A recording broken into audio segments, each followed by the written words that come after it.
انت ما تيجي تشوف ماتش بتاع امبارح تحس ان اللعيبه بتاعت الاهلي كل واحد يعني ده بنص مليار وده بنص مليار وده ب 400 وده ب 450، فكل واحد بطوله، كل واحد تقيل وكل واحد عايز فلوس وكل واحد عاوز اكتر من التاني.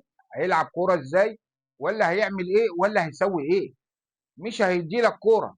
هم جايين بيزنس، لعيبه الاهلي بيزنس، كل واحد جاي يثبت نفسه.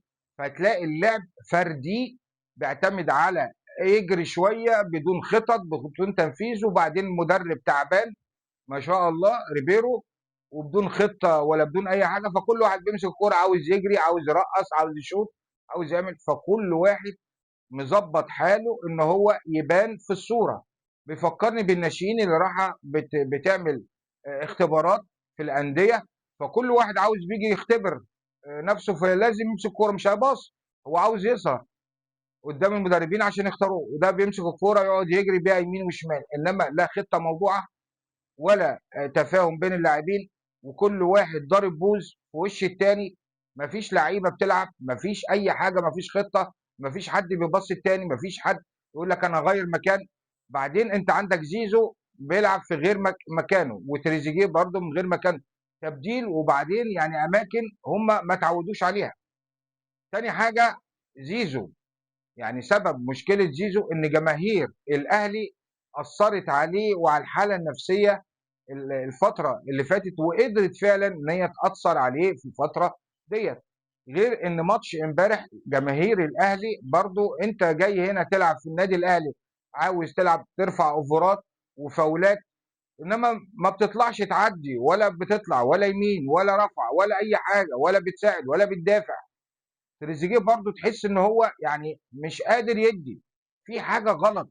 بن رمضان، اشرف بن شرقي ده عليه 100 علامه استفهام بالنسبه له.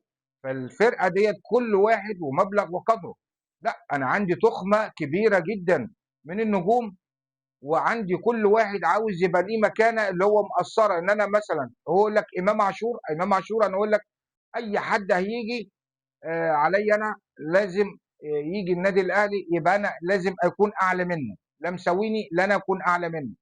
انا مش عاوز حد كده، ده امام عاشور بكلامه مع الاداره. زيزو واخد مبلغ كبير، تريزيجيه، اشرف بن شرقي برضه، محمد بن رمضان، الفرقه كلها تقيله، كل واحد عاوز اكتر واللي جاي عاوز اكتر. بقى في تضارب بين اللاعبين، فبيعتبروا ان هم داخلين النادي الاهلي رجال اعمال استثمار في النادي الاهلي، وما بيدوش حاجه.